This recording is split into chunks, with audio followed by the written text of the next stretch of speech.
Hey everyone, and welcome to this explainer. Today, we are going to uncover how a 5,000-year-old knowledge framework secretly powers the very fabric of our modern lives. We so often think of ancient history as being, totally disconnected from our high-tech world. But as we unpack the Indian knowledge system today, you are going to see that the past is very much alive right now. Let's get right into it.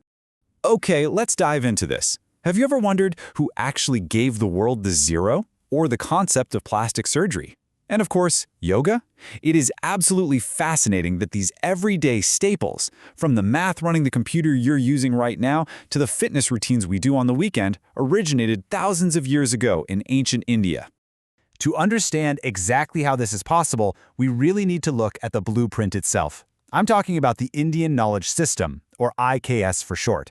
Now, this isn't just some collection of random myths. No, it's a deeply holistic 5,000-year-old framework. And it was built on rigorous, practical observation that was closely combined with deep inner inquiry. Now, what's really interesting here is the stark contrast between our modern approach to learning and this ancient one. Think about it. Today, we tend to silo subjects into isolated little boxes. Math goes here, art goes over there. But the IKS approach, it completely resisted those rigid boundaries.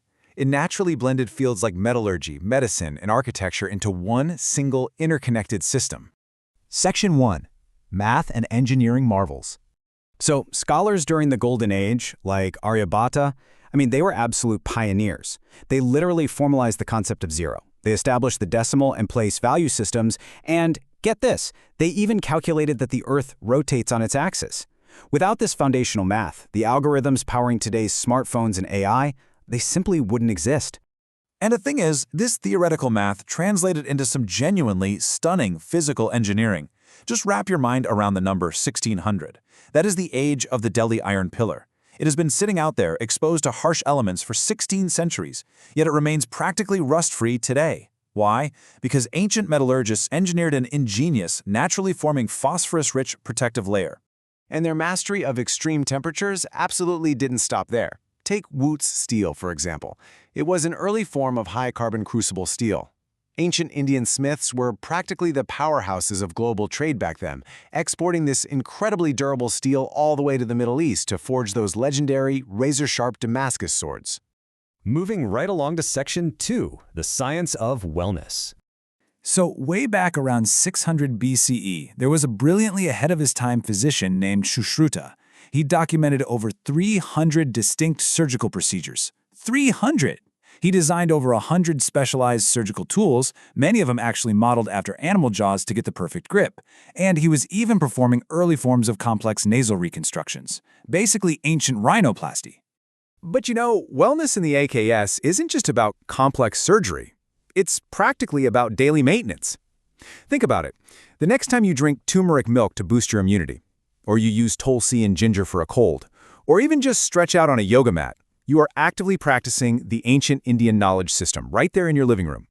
All of these practices, they stem from a foundational source. You can kind of think of the Vedas as the ultimate standard operating manual for human existence. It breaks down like this.